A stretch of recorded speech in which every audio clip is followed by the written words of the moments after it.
साथियों, मैं आपका दोस्त, आपका गाइड, आपका मेंटर कुमार मयंक स्वागत करता हूं अपने यूट्यूब चैनल कुमार क्लासेस में। साथियों, जैसा कि आप जानते हैं, मैं बिहार बोर्ड के सिलेबस को लेकर आता हूं। 9, 10, 11, 12 ये 4 क्लास मेरे लिए मुख्य हैं। इसके अलावा इंग्लिश ग्रामर, हिंदी ग्रामर के वीडियोस मेरे चैनल पे आपको प्राप्त होंगे। तो साथियों, आज मैं फिर से आपके पास उपस्थित हूँ। क्लास 10 बिहार बोर्ड, ये पुस्तक आप पहचान रहे हैं, गोधली। इस पुस्तक को लेकर मैंने कई सारे वीडियोस बनाए हैं और आशा है कि आप उस वीडियोस का लाभ ज़रूर उठाते होंगे। जो दर्शक नए हैं, डिस्क्रिप्शन बॉक्स में लिंक है, आप उसे देख लीजिए और इसका लाभ उठाइए। शेयर करेंगे अपने दोस्तों को, अपने सर्किल में जितने भी आपके मित्र हैं उनको ज़रूर शेयर कीजिए ताकि वो इसका लाभ उठा सकें। जो नए हैं वो सब्सक्राइब भी कर लीजिए। तो चलिए शुरू करते हैं आज का वीडियो, जो कि बहुत ही फ्रूटफुल है क्लास 10 के बच्चों के लिए, जो STET की तैयारी करते हैं उनके लिए भी, और BPSC के जो तैयारी कर रहे हैं। हिंदी सब्जेक्ट एक रहता ही है, उसमें 9, 10 के पाठ्य पुस्तक से क्वेश्चन रहते हैं मित्रों। तो चलिए हम लोग शुरू करते हैं। क्लास 10 की पाठ्य पुस्तक आप देख पा रहे हैं, गोधली, और मैंने यहाँ पे लिख रखा है विष के दांत।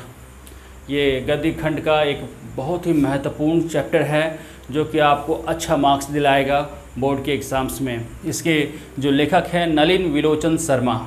ये शर्मा जी बहुत ही फेमस हिंदी साहित्य में हैं, बहुत ही बड़ा नाम है नलिन विलोचन शर्मा का। इनका जन्म हुआ है 18 फरवरी 1916 पटना के बदरघाट में। पटना के हैं ये। इनकी मृत्यु 12 सितंबर 1961 पटना में ही हुई थी।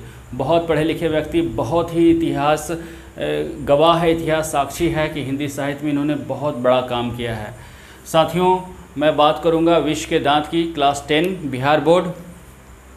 आइए हम लोग चर्चा करें नलिन विलोचन शर्मा की रचनाओं के बारे में। एक छोटा सा जो इस बुक में आपका मेंशन किया हुआ है, इस बुक के आधार पे ही मैंने यहाँ पे लिखा है। इससे बहुत सारे रचनाएं हैं, लेकिन इस बुक के आधार पे आप दृष्टिकोण, मानदंड, साहित्य, इतिहास का दर्शन, ये मुख्य रचनाएं हैं जो कि आपके वस्तुनिष्ठ प्रश्न में पूछे जा सकते हैं, और आप बखूबी वीडियो को देखकर इस तरह के प्रश्नों के उत्तर आप दे सकते हैं।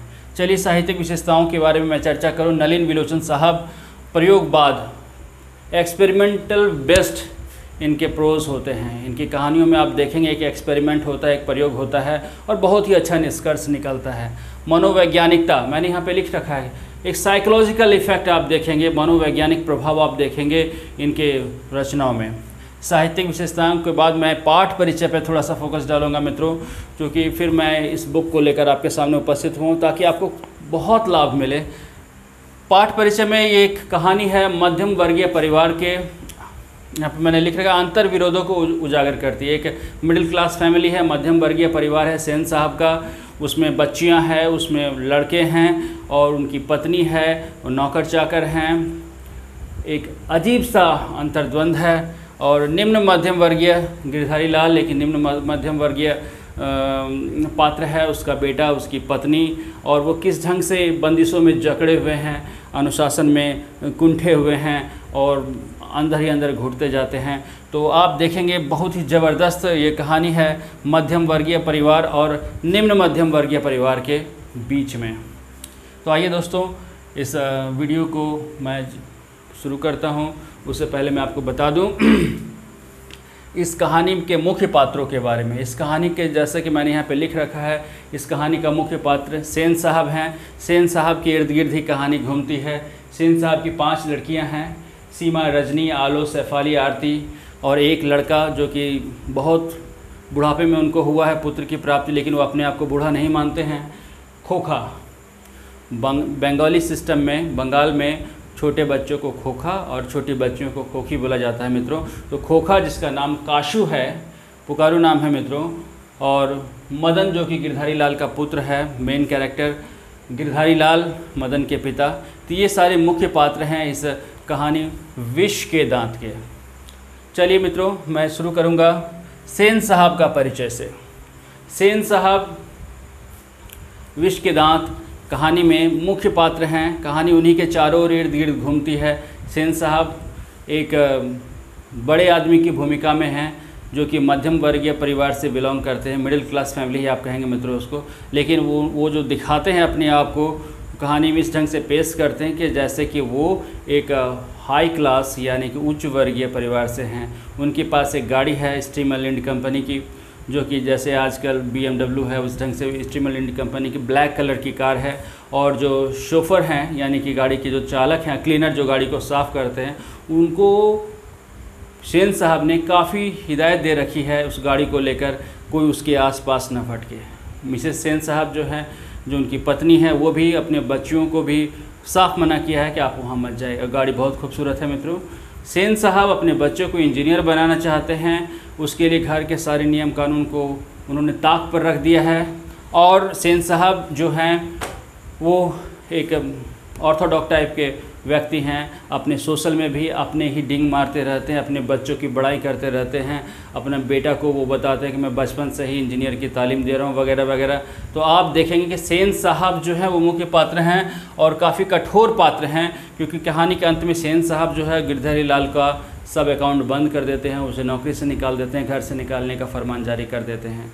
कहानी में मैं बताऊँगा कि क्या कारण है। तो सेन साहब एक मुख्य पात्र विष के दांत का। एक दिन की घटना, ये जो कहानी है पूरी जो कहानी आप पुस्तक में पढ़ेंगे 2 दिनों में बटी हुई है मित्रों। एक दिन की घटना, पहले दिन की घटना क्या है मैं आपको बताऊं। सेन साहब का जो शॉफर है, जो ड्राइवर है, वो एक बच्चे को धकेल देता है। क्यों धकेलता है? महिला जो है उसका विरोध करती है, जो बच्चे की माँ है, क्योंकि वो गाड़ी को छू रहा होता है। उसका आरोप है वो गाड़ी को खरोच रहा था और उसकी महिला जो है उसका विरोध। उतने में सेन साहब वहाँ पहुँच जाते हैं। तब तक क्या होता है कि गाड़ी का जो टेल लाइट होता है जो लाल कलर का होता है मित्रों, सेन साहब का जो लड़का काशू है वो उसे तोड़ बैठता है। लेकिन सेन साहब उसे डांटने के बजाय उसे पुचकारते हैं और कहते हैं कि इंजीनियर बनेगा, वो देखना चाहता है कि अंदर में क्या है।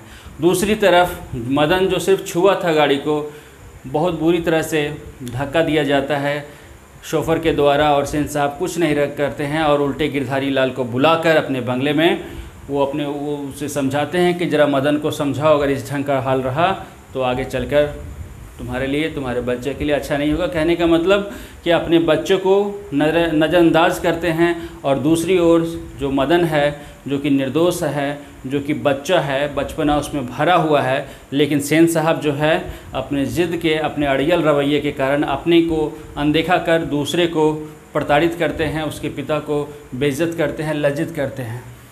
दूसरे दिन की घटना है मित्रों। दूसरे दिन की घटना क्या है कि कासू जो है अपने घर के दहलीज को पार करता हुआ वहाँ जा पहुँचता है मैदान में, जहाँ पे मदन अपने झुंड के साथ लट्टू नचा रहा होता है।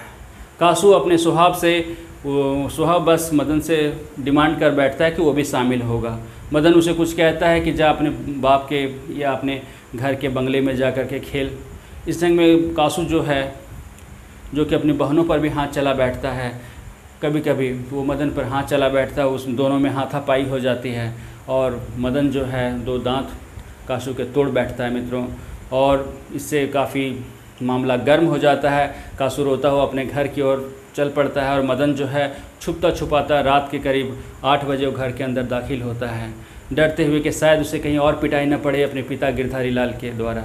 लेकिन उल्टा गिरधारी लाल जो है उसे गोद में उठा लेता है और वो कहता है कि उसने वो काम किया है जो उसके पिता ने न कर सका, और काफ़ी खुश होता है मित्रों, क्योंकि यहाँ पे विष के दांत जो हैं वो गड़े हुए थे गिरधारी लाल के बीच में। विष के दांत जो है काफ़ी प्रभाव डाले हुए थे, वो कमज़ोर हो गया था। लेकिन उसका बेटा ने मुकाबला किया, सत्य का मुकाबला किया, बर्दाश्त नहीं किया, सही चीज़ को सामने लाया। और आज गिरधारी लाल को ऐसा लग रहा था कि वो अब आज़ाद हो चुका है, नौकरी तो कहीं ना कहीं मिल ही जाएगी, सर छुपाने के लिए जगह कहीं ना कहीं मिल ही जाएगा, लेकिन वो खुद को आज़ाद महसूस करता है। कासू जो कि काफ़ी उद्दंड बच्चा है, उसके घर में 5 लड़कियां, सेन साहब के घर में पाँचों के पाँचों जो है बिल्कुल ऐसा आप कहिए कि कठपुतलियां हैं, और सेन साहब जो कहते हैं वही करती हैं और उन्हें सारा कुछ सिखाया गया है जो कि उसे नहीं करना चाहिए। कहने का मतलब है मेरे मित्रों कि साथियों कि वो एकदम वेल ट्रेंड हैं, लेकिन कासू उसका अपवाद है, और अपवाद इतना कि उसे अपने कर्मचारी से हाथ धोना पड़ता है,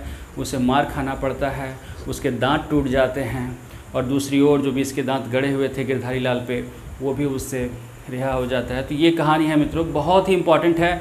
मैं ऑब्जेक्टिव क्वेश्चन भी लेकर आऊँगा। तब तक के लिए धन्यवाद। जय हिंद साथियों।